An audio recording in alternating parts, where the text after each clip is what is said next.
Bạn có đột chỉ điệp số lục rô nè cú có đôi chiều số đấy từ can sơ san sơ từng óc nì mà đón tiền chẳng là lâu dương vào bàn to làm hạt ở bao dương to tiết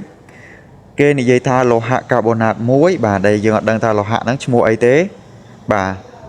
HCO3 bà protein cho mùi nâng axit đá bà xôn trịch mùi mố bà này bà HCO3 nắng cứ phà lật bà xôn trịch mùi mố này Usman carbon dioxide bà đàn ma này HCO3 nắng cứ bà phòng với trịch 4 3 gram bạn chẳng cái ao dương rótประเภท này lô hạ ích bà chẳng nằm bây dương ai rót ประเภท này lô hạ ích năng bán cư dương tì muối dương thật đăng ngầm phí mà tôm rồi bao lô hạ năng sần ta lô hạ năng nguyên mà tôm của màn bà nằm bây dương ai rót mà tôm này lô hạ năng bán cư dương bà tiên rót 8 mà molecule sẽ đọc bảo vì chẳng đôi xa mà molecule này nè mà molecule này HCO3 nó ngại cứ smart năng mà cứ smart năng phạt bột này bà mà tôm X bà cho mùi năng molecule bà carbonat bà chẳngต่อไปนั้นយើងទាញរកបាទនេះទាញរកម៉ាតូម X ហ្នឹងមកនាំឲ្យ X គឺស្មើនឹងបាទនេះម៉ាស់ molecule X carbonat ហ្នឹងដកទៅនឹងបាទម៉ាស់ molecule នៃ carbonat បាទប៉ុន្តែលំហាត់របស់យើងនេះតើយើងដឹងអំពីម៉ាស់ molecule នៃ X carbonat ហើយនិងម៉ាស់ molecule នៃ carbonat ឬនៅបាទយើងអត់ទាន់ដឹងទេយើងគ្រាន់តែដឹងអំពីបាទម៉ាស់នៃបាទ HCO3 ឬក៏ X carbonat ហ្នឹងម៉ាស់នៃអង្គធាតុហ្នឹងដែលគេឲ្យមកនឹងអីគេបាទម៉ាស់ហ្នឹងគឺប្រមាណ8.4 ក្រាមបាទអញ្ចឹងពេលដែលគេប្រាប់ម៉ាស់របស់យើងគេប្រាប់ម៉ាស់ឲ្យហើយឥឡូវនេះយើងមើលលំហាត់របស់យើងគេប្រាប់ចំនួនម៉ូលមកទៀតនេះគេប្រាប់ចំនួនម៉ូលមកទៀតអញ្ចឹងមានម៉ាស់មានម៉ូលយើងរកឲ្យគេបានបាទគឺមានរូបមន្តមួយដែលតកតងនឹងពីរអ្នកហ្នឹងគឺ n ស្មើនឹង m តូចលើ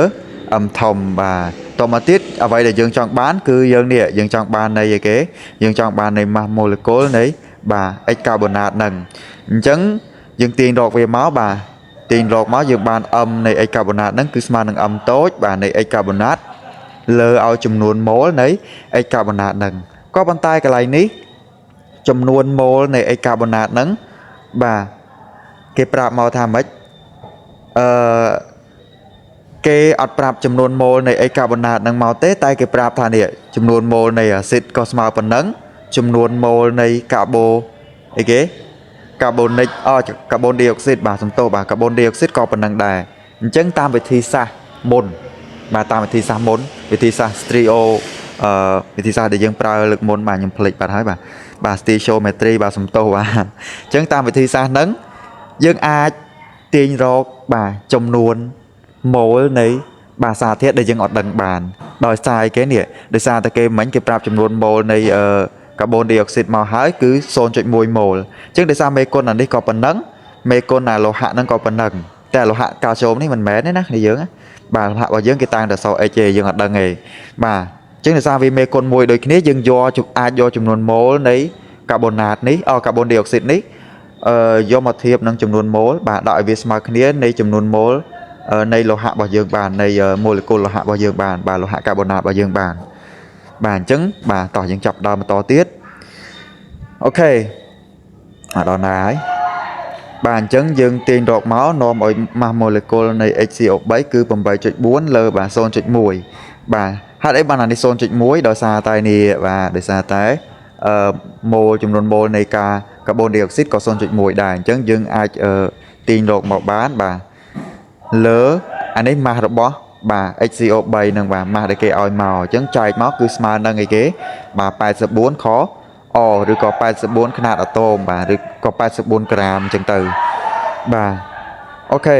អញ្ចឹងបន្ទាប់ពីយើងដឹងអំពីអីគេបន្ទាប់ពីយើងដឹងចំនួនអីគេម៉ាស់ molecule សរុបវាហើយបាទយើងនៅម៉ាស់អីគេនេះយើងនៅម៉ាស់ molecule នៃ carbonat អញ្ចឹងតើយើងអាចរកម៉ាស់ molecule នៃ carbonat ដោយវិធីណាបាទយើងអានេះស្រួលទេបាទគឺយើងបូកម៉ាស់អាតូមវាចូលគ្នាមកដោយសារកាបូនមានម៉ាស់អាតូម12អុកស៊ីសែនមានម៉ាស់អាតូម16អញ្ចឹងពេលដែលបាទយើងអាចសរសេរថា12បូកនឹងអីគេបូកនឹង16បាទគុណនឹង3ទៅបាទគឺស្មើនឹងបាទខ្ញុំកណនីឲ្យគឺស្មើនឹង60បាទ60ຂະຫນាតអាតូមអញ្ចឹងទៅបាទអញ្ចឹងបន្ទាប់ពីហ្នឹងមកយើងយកអីគេនេះយើងយក ម៉ាស់ម៉ូលេគុលសរុបដកម៉ាស់ម៉ូលេគុលនៃកាបូណាតអីចឹងទៅបាទអញ្ចឹងគឺស្មើនឹងបាទ84បាទយើងរកបានម៉ាស់ម៉ូលេគុលសរុបមិញដកនឹង60បាទដកនឹង60គឺស្មើនឹង24ខអឬក៏24ຂະຫນາດអាតូមអានេះគឺជាចំនួនម៉ាស់អាតូមនៃលោហៈ X ហ្នឹងបាទតើលោហៈហ្នឹងម៉ាស់អាតូម24ហ្នឹងតើវាមានឈ្មោះអីបាទឥឡូវយើងទៅមើលបាទនេះបាទគឺបាទម៉ាញ៉េសូមបាទម៉ាញ៉េសូមបាទមានម៉ាស់អាតូមអូយបាទដូច្នេះលំហាត់របស់យើងក៏បានស្លេះចប់ប៉ុណ្ណឹងបាទហើយបើគិតថាវីដេអូនេះមានប្រយោជន៍បាទសូមជួយចុច like ហើយនិង subscribe ផងហើយយើងនឹងជួបគ្នានៅវីដេអូក្រោយបាទសូមអរគុណសូមជម្រាបលា